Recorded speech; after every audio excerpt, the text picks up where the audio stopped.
So for the viewers that aren't as familiar with your story, you are a YouTuber with nearly 1 million subscribers. Probably by the time this is released, you'll have crossed that mark. Crazy. You have a software company that's doing fantastic. You've sold a e-commerce platform. You've mastered the drop shipping world. You've done quite a lot and you're a successful man. Tell me a little bit more about your origin story, how you got into entrepreneurship, and what your childhood was like. Yeah, so I grew up with my mom. My dad, he's still alive, but he kind of dipped when he found out my mom was pregnant. So I pretty much was raised by my mom by herself. Me, my mom, my sister, my stepdad would pop in and out here and there. My mom didn't make a lot of money. In fact, we kind of struggled so much financially that for the first 10 years of my life, we didn't really have a house of our own. We were bouncing from my grandma's house, some of her friends' houses. We eventually, once I was in elementary school, got a house of our own, but it was through the government. There was a program called Habitat for Humanity. Basically, if my mom went out there and helped build 100 houses, they would allow us to get a house of our own for free with the government benefits. But it's true, my mom literally went out and built almost 100 houses in my city. We got pictures of her out there in the sun, bare hand, building houses with these construction workers. And from doing that, we were able to get a house of our own. So from a very young age, I saw this woman that had this insane work ethic, but I also saw the level of struggle that she had to go through just so we could live life. You know what I'm saying? So how long did it take her to build 100 houses? And was she a contractor? How did she even find her way into that? So it wasn't like she was building them herself, but she was involved in all of these They were houses. coaching her along. Yeah, definitely. I don't know because I was such a little kid, but I know that it took us I remember she told me stories of when I was a kid, I would always be asking her, Mom, when are we getting our house? When are we getting our house? And it was a year or 2 years until they finally granted us the opportunity to get a house through the Habitat program. Is that a program that, let's say when your fortunes just become so numerous that you don't know what to do with it, is Habitat for Humanity a place you would put money into?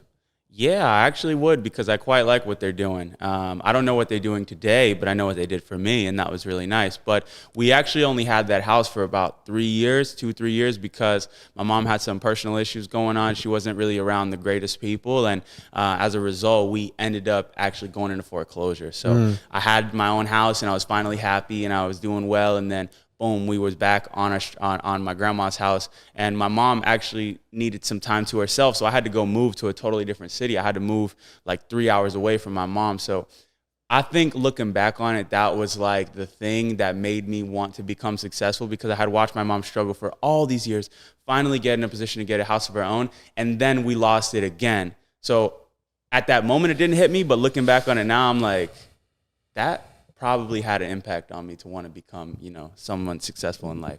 So it seems like a lot of the entrepreneurs I've met have come from really tough backgrounds, and the instability of their childhood motivates them to be massively successful so that they can kind of control their adult life. Yeah.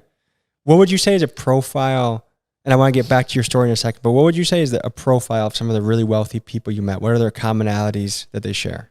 Resilience. No matter what, they keep going. Everybody goes through shit. Everybody goes through challenges, right? That's a common from rich people and poor people. The difference between the people that have gone on to become successful, I found, is that they walk through the wall. They walk through the door. They don't let the door stop them. They just keep going no matter what the situation is. So I think that's probably one of the most common traits I see. I also do typically see that they don't come from money. My richest friends did not come from money. The richest man I ever met, as we talked about at the start of this video, literally was born in a bomb shelter in socialist Hungary, and he's now one of the richest men on the planet. So out of all the richest people I've met, I can say maybe less than 5% of them were born in a family that had good money. So yesterday we got to partake in an event. We got to meet a future billionaire, a guy named Zane, who's 27 right now, but on his way to becoming a billionaire in the solar industry. We got to meet a gentleman named Eric Spofford, who sold a treatment recovery for sober living, and he was a former heroin addict, in and out of jail, on the streets, homeless, stabbed someone in the neck, went on, and that's how he got sober, because he had to withdraw on the couch. He was running away from the cops and didn't want to be caught, and then sold a company for $115 million. We were on his yacht. Story. We were at his house where he has a picture of Conor McGregor renting it and holding up a shark that he caught. It seemed to me the other thing that was fascinating about these people was a high percentage of these entrepreneurs started as a weed dealer. Yeah. Was that something that was surprising to you? I mean, not necessarily, because they just found a product that people wanted and sold it. And at the essence, that's what entrepreneurship is. I never sold drugs, but I could understand why people do it.